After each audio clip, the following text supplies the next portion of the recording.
Assalamualaikum warahmatullahi wabarakatuh. Untuk anak kelas 12, kali ini kita akan mempelajari tentang struktur dan unsur kebahasaan dari surat lamaran pekerjaan. Seperti yang kalian tahu, surat lamaran pekerjaan ini adalah tergolong ke dalam surat resmi. Artinya tentu namanya surat resmi memiliki struktur alias susunan yang baku, lalu memiliki juga kaidah kebahasaan yang baku. Jadi tidak boleh sembarangan dalam penulisannya. Pada pertemuan sebelumnya kalian sudah mempelajari bagaimana struktur dari surat lamaran pekerjaan. Bahkan kalian sudah belajar menganalisis, dan itu saya anggap kalian sudah lumayan paham. Nah, kali ini saya akan mengulas kembali agar pemahaman kalian semakin baik dari struktur surat lamaran pekerjaan. Kemudian akan saya jelaskan unsur kebahasaannya apa saja.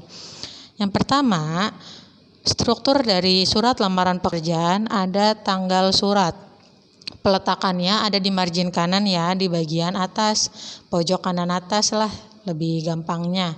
Dan penulisan kota menggunakan huruf kapital, penulisan bulan menggunakan huruf kapital, setelah kota menggunakan tanda koma, dan di akhirnya tidak boleh menggunakan tanda titik. Jadi tidak boleh tuh 19 Juli 2020 titik, tidak boleh seperti itu. Selanjutnya ada yang namanya perihal dan lampiran. Perihal dan lampiran ini hurufnya diawali dengan huruf kapital, kemudian diikuti dengan titik 2. Untuk perihal usahakan sesingkat mungkin, karena ketika HRD akan membaca, yang dibaca perihal. Kalau perihalnya saja sudah bertele-tele, maka itu akan mengurangi nilai dari surat lamaran pekerjaan kalian. Bagaimana mau dilirik jika surat lamarannya saja sudah bertele-tele? Perihalnya seperti contohnya permohonan menjadi karyawan. Nah, singkat, padat, dan jelas. Lampirannya 5 lembar. Jadi lampiran tergantung kepada dokumen pendukung yang kalian lampirkan, sertifikat, CV, lalu sertifikat TOEFL dan lain sebagainya, contohnya ya. Selanjutnya, setelah lampiran dan perihal ada yang namanya alamat. Kata yang terhormat disingkat dengan YTH. Selanjutnya huruf awal pada singkatan yang terhormat ditulis dengan huruf kapital ya. Dan selanjutnya kata kepada tidak perlu dicantumkan. Kepada yang terhormat tidak perlu ya. Jadi cukup yang terhormat, lebih singkat, jelas, dan lebih padat. Ditujukan untuk orang yang kalian tuju dalam mengirim surat lamaran. Jika kalian tidak tahu namanya, maka tulis saja posisinya, posisi orang yang dituju. Misalnya kepada kepala personalia, kalian tulis saja kepala personalia, nama PT-nya apa, dan alamatnya di mana. Untuk nama PT, penulisan PT dilarang PT titik, tidak boleh menggunakan titik. Langsung PT spasi Jaya Kusuma. Jalan pun tidak boleh disingkat JLN titik, tidak boleh. Langsung aja Jalan Daan Mogot nomor 33 Jakarta. Setelah itu ada yang namanya salam pembuka, biasanya digunakan dengan hormat, diikuti tanda koma. Penulisannya di margin rata kiri, jadi kalian tidak perlu nih dimasuk-masukin tab atau dijorokin ke dalam gitu penulisannya seperti paragraf baru. Itu tidak perlu ya, cukup di margin rata kiri seperti tulisan atasnya. Selanjutnya ada yang namanya isi surat. Ada pembuka, di mana sih kalian mengetahui lowongan ini? Apa dari surat kabar, iklan TV, iklan internet, dan lain sebagainya. Lalu kalian tulis data diri kalian. Kenapa di sini saya tulisnya nama, tempat tanggal lahir, alamat, dan pendidikan terakhir menggunakan huruf kecil di depannya? Karena kalian simak di bagian awal, saya yang bertanda tangan di bawah ini, koma. Jadi saya menyatakan koma, makanya di bawah saya tulis N-nya kecil bagian nama, T-nya kecil bagian tempat tanggal lahir, A-nya kecil bagian alamat, dan P-nya kecil bagian pendidikan terakhir. Karena setelah saya yang bertanda tangan di bawah ini, saya bubuhinya tanda koma. Artinya kalimat belum selesai. Nah, jadi makanya saya tulis huruf kecil. Beda nanti kalau saya yang bertanda tangan di bawah ini titik 2. maka bawahnya harus besar. Nama ini harus kapital, tempat tanggal lahir T-nya harus besar yang pertama, selanjutnya alamat A-nya harus besar. Jadi bedakan ya mana huruf yang boleh dikapitalkan setelah tanda baca, mana yang juga dilarang, mana yang boleh gitu ya. Selanjutnya ada beberapa dokumen pendukung yang kalian lampirkan sebagai nilai plus bagi HRD ya. Setelah itu ada yang namanya penutup. Demikian surat lamaran pekerjaan ini saya ajukan. Atas perhatian Bapak atau Ibu saya ucapkan terima kasih. Penulisan Bapak atau Ibu gunakan huruf kapital karena merupakan kata sapaan. Jadi gunakan huruf kapital ya. Setelah itu pengucapan terima kasih tidak perlu berlebihan. Tidak perlu saya mengucapkan sangat banyak terima kasih, atau saya mengucapkan terima kasih sekali, atau saya ucapkan banyak terima kasih. Tidak perlu. Cukup saya ucapkan terima kasih ya. Jadi lebih singkat, padat, dan jelas. Karena ketika kalian melamar surat pekerjaan, tidak hanya surat kalian yang dibaca oleh HRD. Ribuan pelamar pekerjaan di kota tersebut mungkin melamar ke perusahaan tersebut. Jadi HRD akan lebih cepat membacanya. Kalau kalian bertele-tele, itu akan memakan waktu lama. Jadi belum tentu akan dilirik. Jangan anggap makin panjang surat makin dilirik. Belum tentu ya. Kecuali kalian menggunakan format yang sangat menarik CV-nya. Bisa jadi itu dilirik. Selanjutnya, struktur terakhir ada tanda tangan dan nama jelas. Hormat saya, ikuti tanda koma. Lalu tanda tangan dan nama jelas. Paham ya sampai di sana tentang struktur dari surat lamaran pekerjaan. Nah, itu adalah struktur. Selanjutnya saya akan menjelaskan kaidah kebahasaan surat lamaran pekerjaan.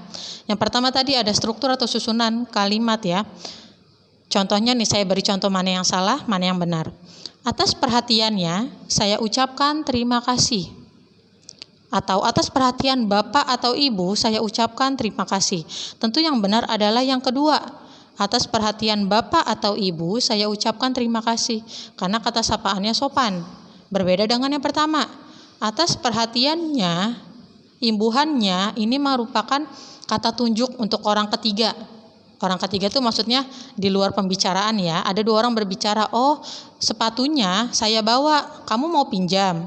Nah, nya itu berarti kan ngomongin dia kan, orang di luar yang lagi dalam lingkungan pembicaraan, dan itu tidak sopan. Jika yang ditunjuk adalah seorang HRD misalnya, tidak sopan menggunakan imbuhannya.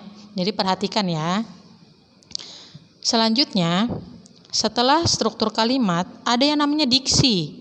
Diksi merupakan pemilihan kata.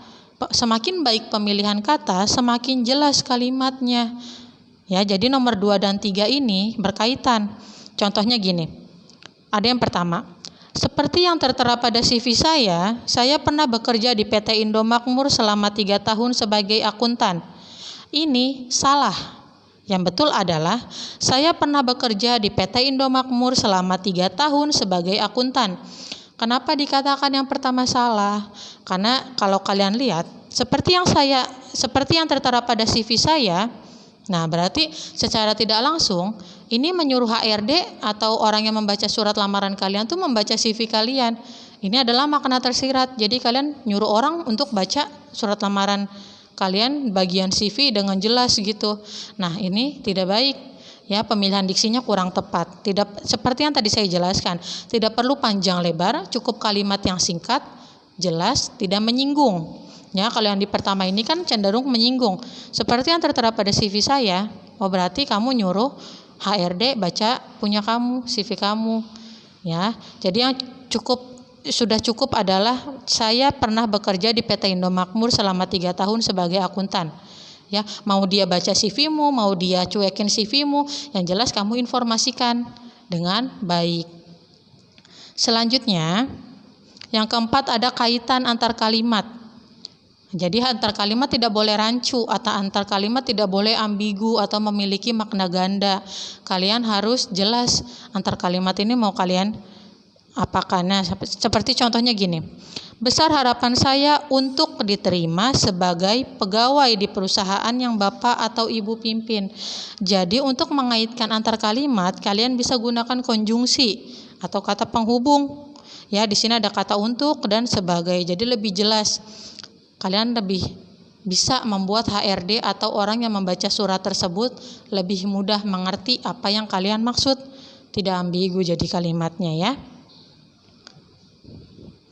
Nah, baik, itu saja untuk struktur dan unsur kebahasaan dari surat lamaran pekerjaan.